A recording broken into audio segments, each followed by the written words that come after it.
lot about leadership, you taking the reins. Can you talk about what being a leader at quarterback means to you? I think first and foremost, it starts with how you approach everything you do, especially as a veteran now. This is my fourth season of college football. I remember when I was coming in, how I looked up to the older guys in the building. And I can only imagine that other guys look up to the Lewis scenes and, people that have been here for a while, that have just played a lot of ball like myself. So I think the first thing it is just how it starts with, how you approach everything. And then I think that's also really important that I've been focused on is just my overall body language and my mannerisms. Typically, I've always been just more of a laid back kind of guy, especially on the field. I'm never a hype man. That's just never been my thing. But I've put more effort into, not just words of encouragement, but trying to keep everyone focused on task. If someone's not doing the right thing, I got to tell them they're not doing the right thing. And if I'm not doing the right thing, someone's going to tell it to me, and I got to take criticism the same way I dish it out. So there's just there's a lot of areas of leadership that I've really tried to take a step in. Along the same lines, JT, when do you think that you became a leader or the leader for this team? Was it after the state game? Was it after the Cincinnati game? How do you know that you've taken that role? I think it's something we talked about a lot as a team is that everybody on the team is a leader, whether you just joined and you're a walk-on or you're Jamari Salyer or you're Lewis or you're Speed or any of them. I think obviously your role expands the more you play, and you just have a bigger platform in that area. But I think since I've been here, I've always tried to take the approach of first leading by example. And then once I think you earn a certain level of trust in your teammates from them seeing how you work and knowing that you're here for them, that you can start being more vocal and doing more things. Let's go to Dasher and then Seth. Hey, JT, good to see you. Even when Jake Fromm was here, Coach Smart was always very hesitant about naming a starting quarterback for the upcoming season. But in your case, he kind of made an exception and said that you were going to be the guy. Now that it was not expected or anything, but being that he did, what did that mean to you to have him do that? The first thing is it really is a great honor to be a starting divisional quarterback anywhere, especially at a program like Georgia. And to hear from, your coach that, you do try really hard to, show out for, it's something that's, really cool to hear. And it definitely gives a little bit of confidence booster, just to hear that, your coach believes in you. JT, everything was such a whirlwind for you in 2020. Did you have a chance after the season to decompress? And if so, where did you go? What did you do? I've still been here since I moved. I have not been back home, so I've just kind of fully transitioned to just living in Georgia. Been hanging out with my dogs a lot, and then workout started before you know it. So not much of like a decompress thing, but that's never been something I've really needed too much. I play the game because I love it, and I really don't need much time away from it. Let's go to Chip and then Mark. Yeah, JT, obviously you guys got a lot of talent out there at the wide receiver position, but did any part of you, losing George, the word was y'all really building some great chemistry, and obviously he's a different kind of cat. Just what was your reaction to that, and then what are you seeing from all those different guys that are being asked to step up in his stead?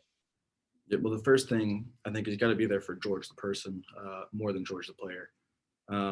And as a person who's torn his ACL and had a catastrophic knee injury, first thing I did was just check in on him, make sure he's okay. And I think the biggest thing for him is that I think his two biggest strengths are his confidence and his love of football.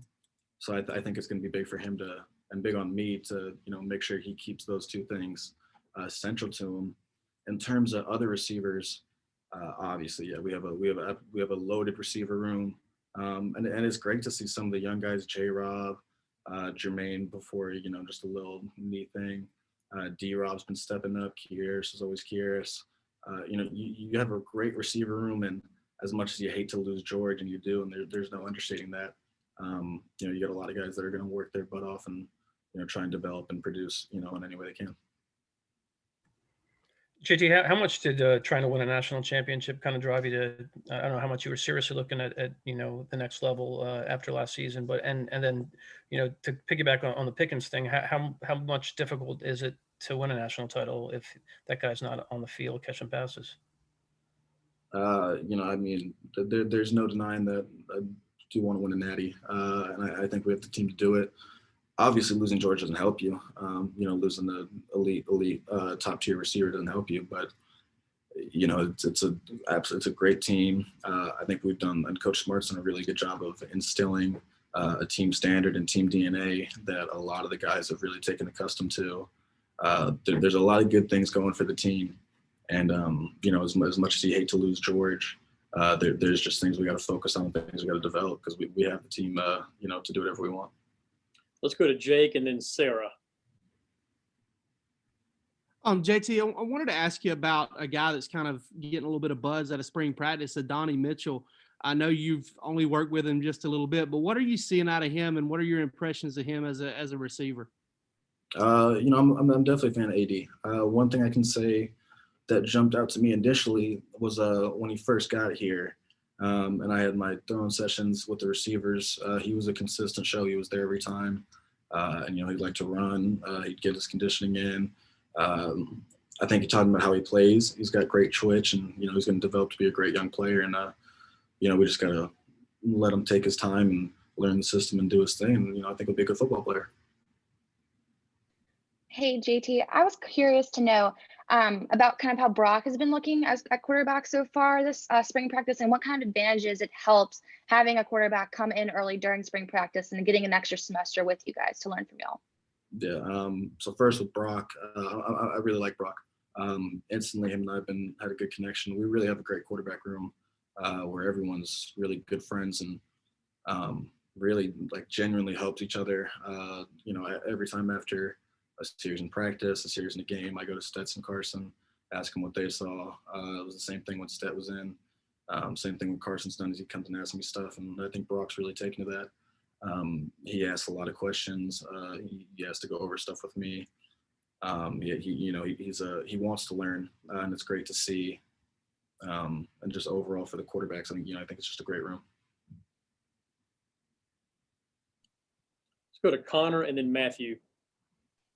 Hey, JT, obviously your knee has improved year over year, but what areas of your game have really improved from where you were, I guess, last April to right now? I would say last April to now, I would say the biggest thing that the game is definitely slowing down to a certain extent. I've gotten better at eliminating unnecessary things to look at pre-play. And something else I've been working on is decision making and, not making bad plays worse. Which is something that has always been a constant improvement for me that I always need to emphasize is, guys are going to slip. Someone's going to run a wrong route every now and then. Someone's going to miss protection now and then. And it's on me to not make it worse and compound a mistake and, give a turnover. Incompletions aren't bad. Throwaways aren't bad. That's probably the biggest thing I'm working on. And the biggest thing that I've noticed is the game definitely slowing down a little bit with understanding where to go with the ball faster and by seeing less. Yeah, JT, with the momentum that the offensive side of the ball was gaining in the last few games last season, why is it you think that some really talented players on that side of the ball chose to come back for this season particularly? I do think there's a lot of guys that, really knew what we have and the potential that we have. And one, love to win, two, love to compete, and want to put themselves in a good light as possible before they finish their career in college and head to the next level. All right, Palmer, go ahead with your question. Yeah, along those same lines, unfinished business kind of seemed like the mantra of the decision season.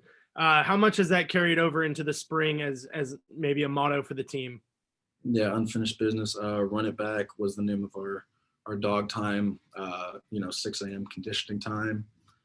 There's definitely been a level of that, in that we did have a lot of guys come back and a lot of really good players, a lot of experienced players come back to try and, make a push and make a difference in, Georgia football this year.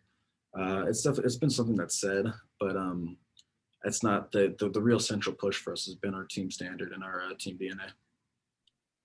All right, Davis, go ahead with your question. I think I'm muted. Hey, JT. Yeah, I was just wondering, with the injuries that we've seen, obviously George, Jermaine, Arian, is there anybody that maybe we haven't suspected that you formed a really good chemistry with this spring?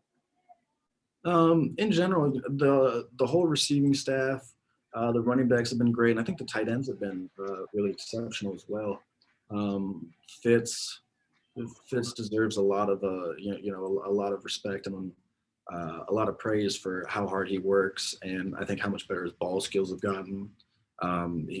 John Fitzpatrick has developed a lot. Darnell has obviously developed a lot. That whole tight end room has done a great job.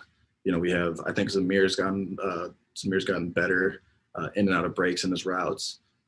Cook and Kenny, unfortunately Kenny out, but Cook, Kendall, and Kenny, all of them great route runners. And really all the other receivers in general that you all know and I'll talk about. They come in, they work, they go special teams, they go receiver, they run their butt off all day, and they're all getting better. Cody, I saw you jump back in. Do you have a question? Okay, JT, thanks for your time tonight, buddy, and we'll see you soon. I guess.